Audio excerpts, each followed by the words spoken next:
Lagi-lagi hasil seri nih, Juventus versus Atlanta. Sesuai prediksi kita ya di episode kemarin, banyak yang komen minimal seri. Dan ternyata terlaksana nih seri. Sebelumnya kita akan bahas ini sama-sama bareng-bareng dengan lebih mendalam. Tentunya bersama 3 narasumber kita di sini yang udah hebat-hebat. Aku Sekar dan ada Mas Ali. Halo Mas Ali. Selamat pagi, siang, sore. Saya mau disclaimer, saya mau marah-marah review kali ini. Sabar. Karena marah-marah jadi aku tetap bawainnya tetap ceria gitu ya. Lalu ada Mas Riki. Halo Mas Riki. Halo teman-teman Suara Juventus ini. Saya sabar. Gak kayak Mas Ali. Ini yang soft spoken. Oke, dan ada juga narasumber kita yang paling cakep di sini, ada Kak Kartika. Halo Kak Kartika. Halo, saya Kartika. Selamat sore. Nggak sabar-sabar banget karena seri terus. Oke, nah tiga narasumber kita ini juga udah berapi-api ya. Kalian juga pasti yang nonton cukup kurang puas karena sebenarnya pada laga kemarin kita cukup dominan ya tampil di awal. Tapi sebelum kita masuk ke sana, kita mau ingetin juga untuk subscribe Suara Juventini, kemudian join membership Suara Juventini supaya bisa join di sini bareng kita ngobrol tentang Juventus, dan juga ada kode QR sekarang ya yang bisa di-scan. Yeah, Di-scan ya di bawah. Yes, untuk berkontribusi support channel Suara Juventini untuk bisa senantiasa memberikan konten-konten edukatif dan informatif seputar Juventus. Oke, kita langsung masuk ke topik kita. Yang pertama tentang kekecewaan kita nih terhadap permainan Juventus dan Atlanta di minggu pagi kemarin ya, dimana kita sebenarnya udah start dominan ya di menit awal, dimana Kalulu juga nyaris gol di menit kedua, terus tapi ternyata Atlanta malah yang gol duluan nih. Gimana ceritanya? Dan juga ada salah satu kesempatan kita yang sebenarnya bisa kita manfaatkan, yaitu jumlah pemain kita cenderung lebih unggul karena pada menit kemarin juga Martin de Roon ya sempat disepak Kartu merah. diusir, Menyepak lebih tepatnya. menyepak dari pertandingan, sehingga seharusnya kita juga lebih unggul dari segi jumlah. Nah, kita langsung lempar pertanyaan kepada 3 narasumber kita yang sedang berapi-api. Apa nih masalah apa masalah fundamental dari permainan Juventus dan Atlanta kemarin? Apakah murni soal ketajaman lini depan yang tumpul, atau ada masalah mungkin yang lain seperti mentalitas atau fokus tim setelah gagal unggul setelah permainan awal? Kita langsung lempar ke Mas Ali kali ya. Silakan Mas. Oke. Gua mau buka Sabar. pertanyaan kali ini ya, sabar. Dengan quotes yang legendary sebenarnya. Vincere non è importante. Lanjutannya? È l'unica cosa che conta. Iya. Winning is not important, but that's the only thing that matters. Yes. Kayaknya pemain-pemain Juve pas baru briefing tuh denger cuma yang sebagian pertama tuh. Yeah, Winning jadi is nggak full not ya. important. Masuk mulai. Jadi Titik, mindsetnya udah. tuh begitu. Jadi kayak gua tuh ngelihat pertandingan semalam itu tuh nggak dipersiapkan untuk ngejar kemenangan dari awal gitu. Mentalitas menangnya tuh nggak ada. Ada pertandingan seri yang auranya tuh kayak kita berhasil mendapatkan 1 poin dari pertandingan yang susah. Ada juga kebalikannya, pertandingan seri yang kita nih hilang 2 poin. Semalam itu buat gue tuh pertandingan seri yang kita tuh hilang 2 poin menurut gue. Rasanya tuh berat banget. Karena gampang. Iya, karena secara permainan juga kita megang banget. Gue bukan nyorotin gimana kita ketinggalan dulu lalu bisa menyamakan kedudukan ya, tapi gue lebih ke secara keseluruhan tuh pertandingan ini tuh dipersiapkan dengan setengah pikirannya tim tuh udah ke Champions League nih. Oke lah, Champions League pertandingan berat. Tapi kan sebenarnya nggak bisa gitu juga karena ini liga ini kan kita nggak bisa hilang momen.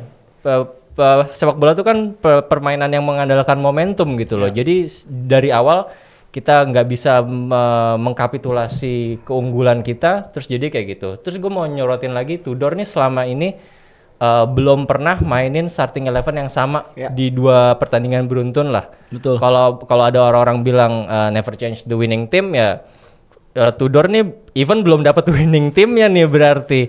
Apapun alasannya, mungkin rotasi, mungkin fisik, mungkin cedera, tapi detailnya nanti bisa kita bahas nanti. Tapi secara makro nih implikasinya buat gue kelihatan banget di lapangan. Passing nggak nyambung, momentum hilang, build up-nya nggak jelas, bahkan kita kebobolan juga kan gara-gara rotational posisinya salah tuh semalam tuh. Nah itu mungkin bisa kita bahas lebih lanjut. Tapi buat gua dari semalam itu tuh masalahnya masalah mental sih dan ngaruh ke gimana fokus tim sepanjang pertandingan. Oke, setelah Mas Ali bahas secara general dan makro gitu ya, tapi fokusnya di kehilangan fokus dan mentalitas. Kalau Mas Riki, kira-kira apa nih Mas? Iya, kalau gue ngelihatnya memang all eyes-nya kayaknya untuk Champions League ya, all eyes for the Champions League gitu kayaknya ya. Jadi Juventus semalam bermain cukup dominan sebenarnya ya, total ada 24 shoots dibanding Atalanta cuma bikin 12. Tapi sayangnya ada satu terkena mister gawang, satu atau dua terkena mister gawang dan banyak banget total shootnya, big chance-nya juga lebih banyak daripada Napoli gitu. Jadi Napoli lagi Atalanta. Jadi menurutku harusnya memang ya benar kata Bang Ali tadi ya, tiga poin harusnya udah di tangan gitu. Cuman sayangnya memang nggak kesampaian gitu. Cuman ya rotasi bukan jadi alasan ya, karena Juventus saat ini punya sekian banyak pemain gitu. Cuman ada beberapa pemain yang turun semalam yang gua ngelihatnya kayak belum siap untuk tampil di pertandingan melawan Atalanta gitu ya. Atalanta ini bos gitu kan, maksud gua bukan tim yang receh juga gitu. Atalanta kan sempat 4 besar dalam beberapa musim terakhir gitu, dan walaupun sekarang udah dengan situasi yang baru, dengan pelatih yang baru, beberapa pemain udah ada yang cabut juga, tapi ini tetap Atalanta gitu. Jadi bukan lawan yang mudah untuk dikalahin gitu. So semalam dengan starting pemain yang ada semalam pun kayaknya tidak bisa mengimplikasikan ini adalah sebuah tim Juventus yang siap untuk menang tadi malam gitu. Walaupun secara permainan sebenarnya nggak ada yang salah gitu, oke-oke aja gitu. Satu lagi sih mungkin hokinya kurang kali ya semalam gitu ya, karena emang nggak bisa dipungkirin sepak bola kan nggak jauh dari hoki juga kan gitu ya. Banyak beberapa peluang yang seharusnya gol tapi gagal gitu sih Sekar. Oke, masalah formasi dan kehokian kita yang kurang nih. Kalau Mbak Kartika gimana untuk permainan kemarin yang disoroti kira-kira? Menurut gue yang disoroti permainan kemarin itu lini depannya. Nah, lini depan Juve ini tumpul nih. Bayangin berapa shots, 1 gol doang jadi kan. Itu juga dari back lagi. Itu juga dari back. Itu juga ya kesalahan lagi golnya. Bener lagi. Blunder. Gol jatuh dari langit itu, gol kebetulan banget. Ya boleh deh, apa deh, bodo amat, yang penting gol deh ya. Mau keren gak keren gitu. Tapi kalau lihat secara keseluruhan, ball possession-nya kan Juve dapat 70% ya. Atalanta cuma 30% dari awal. Dari awal 5 menit, 10 menit pertama itu Juve nyerang terus kan ya. Separuh lapangan. Begitu babak kedua udah tuh hilang, panik semua tuh. Tapi benar juga tadi Bang Ali, Tudor nggak punya winning team ya, udah 2 minggu ganti-ganti terus. Dia mulai kayak Mota nih, Tudor nih, kok bau-baunya kayak Mota, mana serinya juga sama lagi kan. Nah jadi menurut gua lini depannya yang tumpul, kayaknya finishingnya jelek banget nih Juve gitu. Jadi udah mau ganti-ganti, udah Dusan dipasang, terus Openda kayaknya nggak efektif ya, nggak nyetel gitu, belum nyetel. Mungkin menurut gua bisa dicoba Edon sama Dusan mungkin, tapi ya nggak tahu deh nanti lawan Milan gimana deh skuadnya, atau lawan Villarreal selanjutnya. Tapi yang jelas lini depannya jelek banget, udah 2 minggu ini lawannya gampang lagi kan, kesel ya. Harusnya bisa menang ya. Padahal ini juga kan istirahat kita kan udah udah seminggu ya. Bahkan kabarnya di sesi latihan selama seminggu itu dikasih extra days off tuh 2 hari. Iya, benar. ini kan nggak ada champion, nggak ada apa nih seminggu kan. Nah jadi sebetulnya nggak bisa alasan karena padat jadwal jadi capek. Kalau lawan Verona mungkin capek. Capek ya. Cuman ini kan udah break seminggu ya, kira kurang lebih ya. Berarti kan harusnya cukup nih istirahat, siap-siap gitu. Tapi tetap aja lawan Atalanta yang udah nggak seperti dulu, ngos-ngosan berat. Padahal Atalanta yang sekarang itu beda jauh sama Atalanta yang musim lalu ya. Beda jauh banget. Apalagi yang tadi malam itu udah mediocre banget Atalanta, cuma kita lebih mediocre. Aduh, skakmat banget tuh, punchline banget tuh. Kena tuh Juventus. Oke, nah kalau kita tadi kan ada beberapa gap yang mungkin bagi narasumber yang harusnya bisa lebih ditingkatkan gitu ya. Tapi kalau kita bicara fakta datanya, ini mungkin ada sedikit anomali ternyata. Dimana kalau menurut expected goal-nya itu Juventus 2,0, terus penguasaan bola 67%, terus fielded-nya 77,5%. Fielded itu dominasi teritori ya. Iya, jadi kayak lebih banyak emang bermainnya tuh di area Atalanta. Nah gitu, oke. Nah kalau secara fakta datanya ini berarti kan gameplaynya memang di area pertahanan Atalanta, betul. Tapi kenapa kita cuman bisa dapat 1 poin ya? Nah, ini padahal Atlanta dengan yang dikenal dengan pertahanan yang rendah, dibutuhkan striker yang seharusnya bisa main di ruang sempit gitu ya. Beberapa narasumber juga bilang bahwa malah Tudor memainkan starternya si Openda. Malah Jonathan David disimpan di ruang cadangan gitu ya, nggak dipakai. Oke, dari 11 tembakan yang ada di kotak penalti dan hanya menghasilkan 1 gol, ini kira-kira menurut narasumber apa sih kesalahan krusialnya yang menyebabkan serangan Juventus tuh bisa tumpul, kata Kak Kartika tadi? Kita balik ke Mas Ali lagi. Gini, kalau menurut gua tumpulnya ujung tombak itu sebenarnya nggak bisa langsung kita judge dari siapa yang dipilih siapa yang enggak, tapi kan siapa yang mensupport. Nah, gua ngelihatnya nih nggak cuman salah dalam menentukan striker di line up, tapi juga si line up secara keseluruhannya ini. Kalau salah ya? udah gue bilangnya bukan salah tapi nggak balance gitu loh. Kalau kita ngelihat sejauh yang kita tonton musim ini dan preseason, sektor kirinya Juve tuh udah kompak dan itu aja gitu. Jadi di back kirinya ada Kelly, left wing backnya ada Cambiaso, Thuram, Yildiz untuk support. Itu semua bekerja bersama untuk support siapapun yang main di depan gitu kan. Nah, rotasional 4 pemain ini udah oke nih. Gimana kalau semalam kita lihat ketika Thuram drive ke depan, si Cambiaso masuk ke dalam, support ke dalam kan sering banget tuh di inverted. Semuanya untuk nge-support Yildiz sebagai kreator utamanya. Oke, di kiri jalan. Tapi gue ngeliat di kanan itu nggak kayak gitu. Jadi jomplang banget. Apa ya? Ancaman dari sisi kanan tuh sama sekali nggak ada lah. Kita lihat Azik, oke lah dia menentukan pertandingan gol lawan Inter. Tapi untuk jadi starting mungkin masih hijau. Dan juga Koopmeiners sendiri yang main jadi CM gue ngelihatnya sih nanggung gitu loh. Jadi nggak bisa menghadirkan ancaman secara konstan sama kayak di kiri.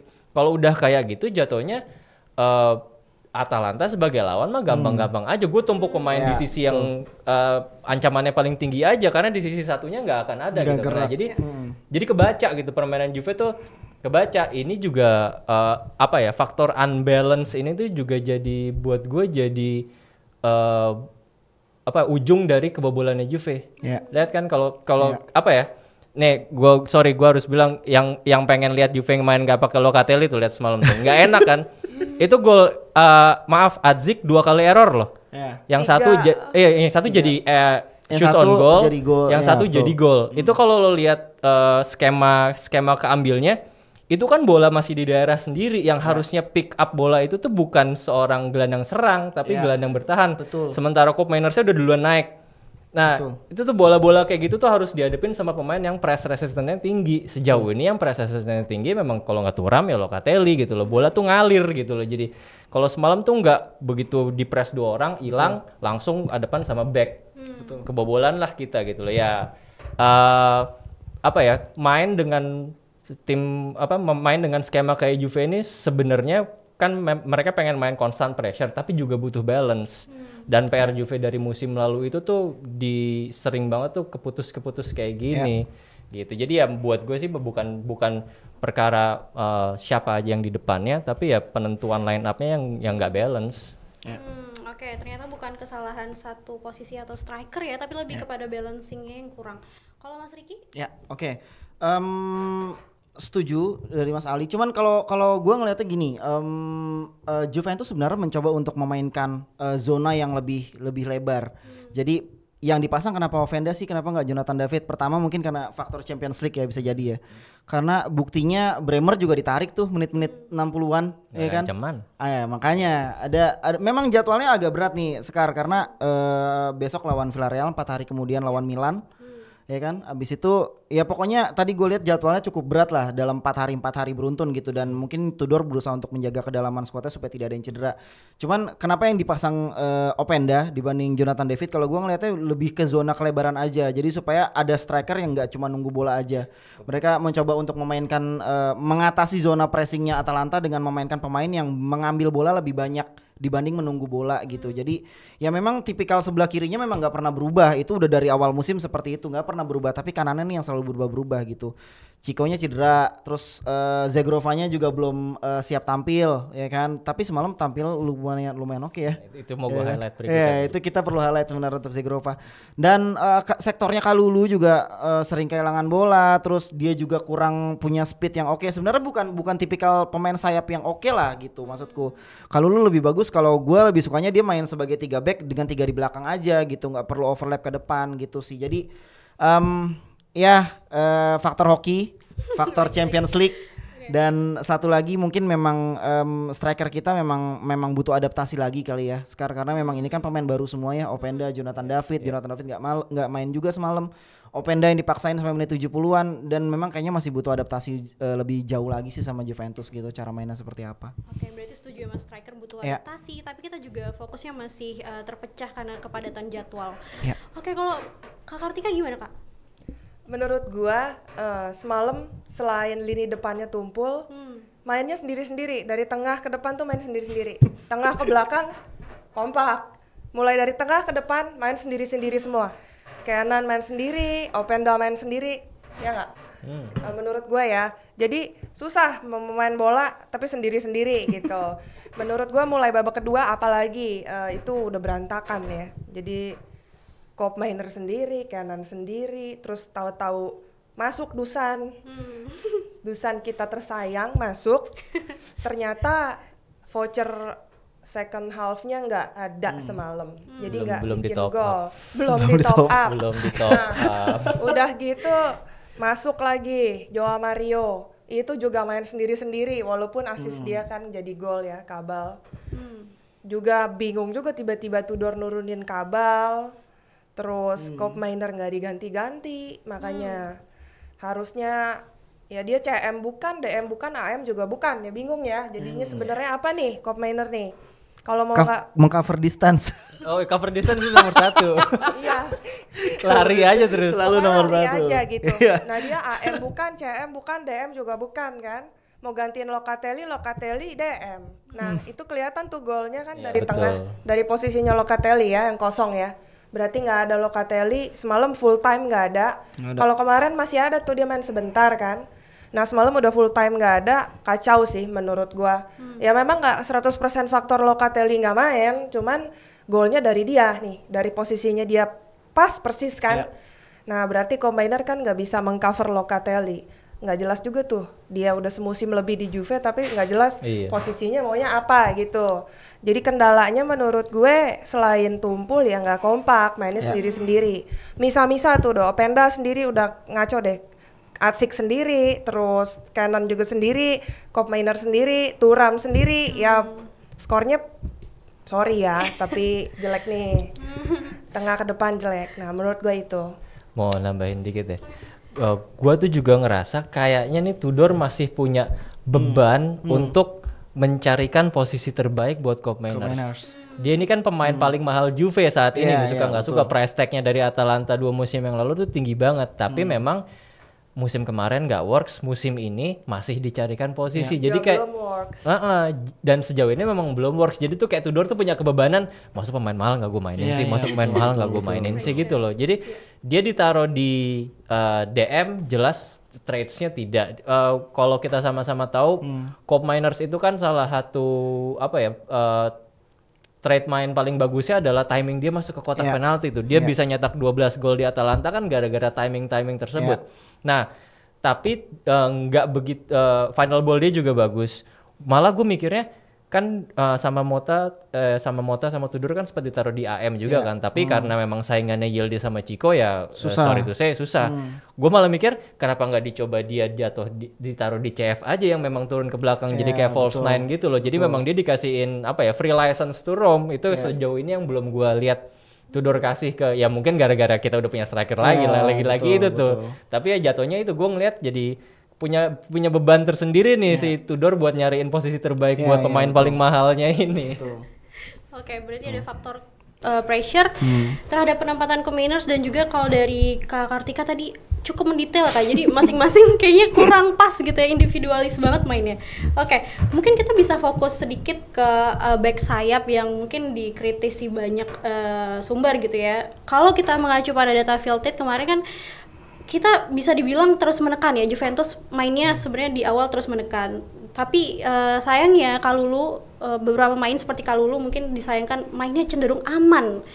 Nah, kira-kira narasumber setuju nggak sih kalau Juventus tuh masih kurang kontribusi ofensif dan keberanian posisi back sayap, dan apakah saatnya Tudor udah harus lebih ngambil resiko gitu ya, contohnya mungkin menambah menit bermain kepada pemain-pemain yang lebih ofensif gitu untuk membongkar lini pertahanan lawan. Kita balik mungkin ke Mas Ricky. Aku dulu. Iya. Ini ngomongin back sayap ya, gimana orang pemainnya aja berubah-berubah mulu ya kan back sayap, terutama sebelah kanan ya. Kalau sebelah kiri udah nggak diganggu gugat. Yang sebelah kanan ini sebenarnya gini, Sekar kita nggak punya pemain yang benar-benar siap di situ aja sih sebenarnya menurutku ya. Karena satu, kita punya Joao Mario pemain baru. Ya kan, pemain baru dan masih butuh adaptasi. Kalulu ya memang posisi idealnya sebenarnya nggak di situ kalau menurut gua ya. Nggak tahu kalau menurut Mas Ali, gua nggak struck banget ngeliat Kalulu di situ gitu. Jadi waktu zamannya Mota, anjir balik Mota lagi gua. Zamannya Mota kalau lu tuh nggak pernah main terlalu maju ke depan, dia main stay di 3 di belakang sama Gatti sama Bremer, itu sama Kalulu selalu bertiga. Cuman karena sekarang ada pemain terbaik Inggris ya kan, Kelly, ya kan, jadi ya Kalulunya yang harus dimajukan ke depan gitu. Walaupun sebenarnya kalau gua ngeliat atributnya nggak Sama sekali tidak attacking Kalulu. atributnya nggak banget untuk seorang back sayap gitu. Dia badannya gede kan, tinggi gede, dan speednya juga kurang gitu. Akurasi umpannya juga nggak ada. Jadi bukan sebuah atribut yang oke lah untuk seorang back sayap gitu. Jadi kalau misalnya ngomongin wing backnya kita saat ini di sebelah kanan khususnya, gue nggak melihat ada seseorang yang benar-benar pas fit di situ kayak gue ngelihat di sebelah kirinya gitu. Ada Cambiaso gitu kan, ada ya Kelly ya lumayan lah ya untuk sebelah kiri. Kelly tuh dimainin karena dia kaki kiri sekarang. Jadi kalau misalnya kita punya back berkaki kiri lain, mungkin Meli mungkin Kelly nggak main. Kabel sebenarnya Ya, harapannya ada kan kabel, cuman kabel cedera masih kan. baru Jadi sembuh. iya betul. Nah, sebelah kanan ini yang masih dicari gitu. Jadi kalau misalnya mau mainin pemain yang lebih menyerang ya cuma Joao Mario saat ini. Nggak ada lagi gitu. Jadi pilihannya back to you Tudor gitu, mau mainin Joao Mario atau mau mainin Kalulu terus gitu. So kita udah beberapa pertandingan sama Kalulu, memang gua ngelihat dia kurang memberikan kontribusi aja untuk menjadi seorang back sayap gitu sih, karena kita kenal back sayap luar biasa zaman dulu kayak Dani Alves, Lichtsteiner ya kan, Lichtsteiner ya yang di Juve lah, Lichtsteiner, Dani Alves ya kan, terus ya banyak lah beberapa orang yang punya atribut lebih lengkap daripada Kalulu saat ini untuk menjadi seorang back sayap. Harus punya visi ofensif yang tinggi, speed yang kenceng, akurasi crossing yang bagus gitu, dan punya daya jelajah lebih tinggi untuk bisa cover depan dan belakang sama baiknya gitu sih. Dan Kalulu sepertinya agak kesulitan untuk itu sih sekarang gitu. Berarti pilihannya cuma Joao Mario ya? Cuma Joao Mario saat ini, nggak ada lagi. Kalau Mas Ali? Iya memang sejauh ini kalau kita lihat back sayap kanan yang utamanya diharapkan buat bisa juga jadi outlet serangan adalah memang di kanan Joao Mario gitu loh. Dan apa ya, gini loh, kalau kita main dengan formasi kayak Tudor 3 back dengan 2 wing back, itu tuh kalau gue bilangnya 2 wing back ini harus jadi orang yang paling sakti di tim, betul. karena dia akan jadi pemain dengan lari paling banyak, pemain yang harus mensupport saat menyerang, dan juga pemain yang pertama kali mundur saat terkena serangan gitu loh. Nah, sementara kalau Kalulu ini kan memang traits utama dia kan bertahan. Dia kan memang bener kata Ricky, menurut gue cocok di 3 di kanannya itu. Nah, sementara kalau mungkin Joao Mario sendiri masih dalam masa adaptasi, dan juga sebenarnya kalau mainin back sayap yang tipe pola kayak Juve ini butuh pemain-pemain lain yang bisa cover. Karena dia pasti akan meninggalkan space yang gede di belakang, apalagi kalau misalnya kena serangan balik dan nggak cepat itu. Nah, itu juga PR Tudor tuh. Karena jadi kayak yang tadi gue bilang, Tudor belum bisa menemukan gimana ritme bermainan di kanan biar bisa sama kayak di kiri. Nah, jadi sejauh ini tuh di kanan tuh masih tambal sulam kayak gitu ya. Jadinya memang serangannya nggak efektif dari kanan. Betul. Oke, masih sependapat dengan Mas Ricky. Mas Ali, kalau Kak Kartika? Menurut gua agak mirip sama Bang Ali. Tudor masih juggling ya, kayak juggling bola gitu. Minggu ini gimana nih? Minggu depan gimana? Lawan Verona gimana nih? Lawan Atalanta gimana nih? Jadi dia tiap pertandingan juggling. Jadi kita ngelihat starting 11-nya aja bingung gitu. Ini orang mau menang apa enggak sih? Mau main doang gitu.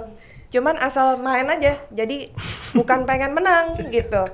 Menurut gua ya, kayak nih orang mau menang gak sih? Ini Mas Seri aja udah bagus nih, starting 11 kayak begini gitu. Kadang-kadang gue shock ngelihat starting 11-nya yang bener aja Tudor masa begini. Kalulu juga menurut gue semalam dia salah ya, salah posisi. Kasian dia. Tapi bagus juga tuh karena 2 kali pertandingan sebelumnya Kalulu kan banyak mistake ya, banyak komplain. Aduh Kalulu nih, aduh banyak bola kerebut lah gampang, bola lepas lah, lagi lari tiba-tiba hilang sendiri bola. Kalau semalam kan enggak, dia bagus nih, cuman salah posisi aja. Sayangnya itu semalam kurang.